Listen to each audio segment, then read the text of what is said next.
Hi friends, నమస్తే. గత నెల రోజులుగా పాక్ ఆక్రమిత జమ్మూ కాశ్మీర్లో అల్లర్లు జరుగుతున్నాయి. అవి మనం వివిధ రకాల అంతర్జాతీయ పత్రికల్లో కావచ్చు, వివిధ రకాల సోర్సెస్లో మనం చూస్తున్నాం. మరి ఈ సందర్భంగా భారతదేశంలో చాలామంది ఇదే సందర్భంగా మనం పాక్ ఆక్రమిత జమ్మూ కాశ్మీర్ POJKని ఆక్రమించేస్తే బాగుంటుంది, సైనిక చర్య చేపడితే బాగుంటుంది, ఎందుకంటే అక్కడ ప్రజలు పాకిస్తాన్ ప్రభుత్వంపై తిరగబడుతున్నారు, అలాగే అల్లర్లు చేస్తున్నారు, రోడ్డు ఎక్కుతున్నారు, అలాగే సైన్యం మీద కూడా తిరగబడుతున్నారు అని భారత ప్రజల్లో కొంతమంది అంటున్నారు. వాస్తవమే, అక్కడ పాక్ ఆక్రమిత కాశ్మీర్లో అక్కడ ప్రజలు పాకిస్తాన్ ప్రభుత్వంపై తిరగబడుతున్నారు, వాళ్ళ హక్కుల కోసం వాళ్ళు పోరాడుతున్నారు. ఎందుకంటే POJKలో ఉన్నటువంటి ప్రజలకి ఎటువంటి హక్కులు లేకుండా పాకిస్తాన్ పాలకులు వాళ్ళని అణచివేసేస్తున్నారు. దానికి ప్రతిగా వాళ్ళు తిరగబడుతున్నారు, అది వాస్తవమే. కానీ ఇప్పుడు మనం సైనిక చర్య చేపట్టి POJKని ఆక్యుపై చేసుకోవడానికి ప్రయత్నం చేస్తే అది ఎంతవరకు లాభమా నష్టమా అనేది మనం ఆలోచించుకోవాల్సినటువంటి అవసరం ఉంటుంది.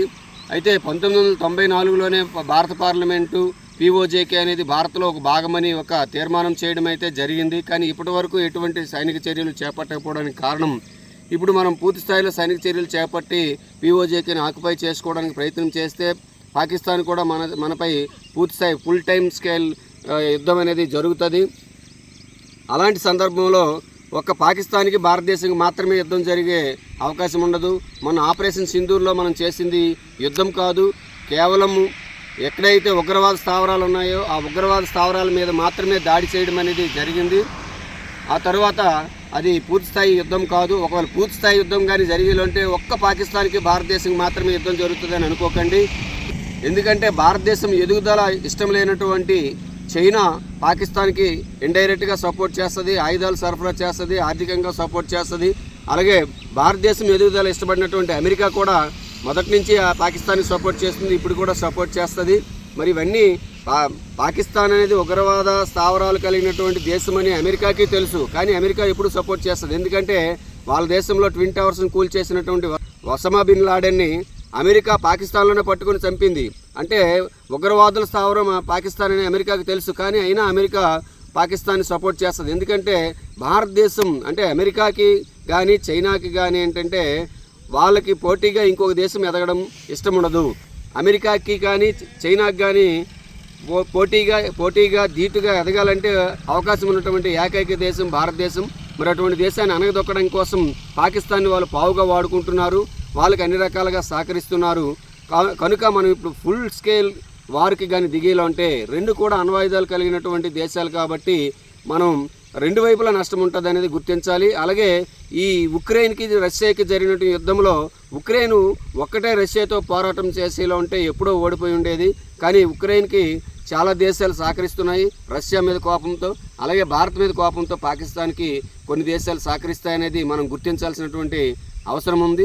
ఇంకొక విషయం మనం ఏది గుర్తించాలంటే POJKలో ఉన్నటువంటి ప్రజలు గత 70-80 సంవత్సరాలుగా పాకిస్తాన్ పాలనలో ఉండి వాళ్ళు బ్రెయిన్ వాష్ చేయబడి ఉన్నారు. అలాగే POJKలో ఎక్కువగా ఉగ్రవాద స్థావరాలు కూడా ఉన్నాయి. ఈ ఉగ్రవాద స్థావరాల్లో ఉన్నటువంటి వ్యక్తులు కావచ్చు, వాళ్ళు ఆటోమేటిక్గా వాళ్ళకి లైసెన్స్ ఇచ్చినట్టు అయిపోద్ది. మన భారతదేశంలోకి వాళ్ళకి ప్రత్యక్షంగా మనం లైసెన్స్ ఇచ్చి ఎంటర్ చేసినట్టు అయిపోద్ది. అలాగే అక్కడ ఉన్నటువంటి ప్రజలందరూ ఉగ్రవాదులని కాదు, కానీ వాళ్ళ భావజాలం మాత్రము మన భారత్కు వ్యతిరేకంగానే ఉంటుంది. కాకపోతే పాకిస్తాన్ వాళ్ళని అణగదొక్కేస్తుంది, పాక్ పాలకులు వాళ్ళని అణగదొక్కేస్తున్నారు, వాళ్ళకి ఎటువంటి హక్కులు లేవు, కనీసం వాళ్ళకి MP సీట్లు కూడా లేవు. భారతదేశంలో మనం కానీ ఎన్నికలు నిర్వహించగలిగాలంటే వాళ్ళకంటూ ప్రత్యేకమైనటువంటి MP సీట్లు కేటాయించాం. కానీ పాకిస్తాన్ మాది అని చెప్పుకుంటున్నటువంటి పాకిస్తాన్ వాళ్ళకి ఎటువంటి MP సీట్లు కూడా ఇవ్వడం అనేది కేటాయించడం అనేది జరగలేదు. వాళ్ళ మీద అత్యధికంగా పన్నులు కూడా వేస్తున్నారు, కానీ సదుపాయాలు ఏమి కల్పించడం లేదనే కోపంతో వాళ్ళు బయటపడ్డారు తప్ప వాళ్ళు ఏదో పాకిస్తాన్ మీద తిరగబడ్డారు కదా, భారతదేశం మీద వాళ్ళకి ప్రేమ ఉంటుంది అనుకోవడం కూడా పొరపాటే.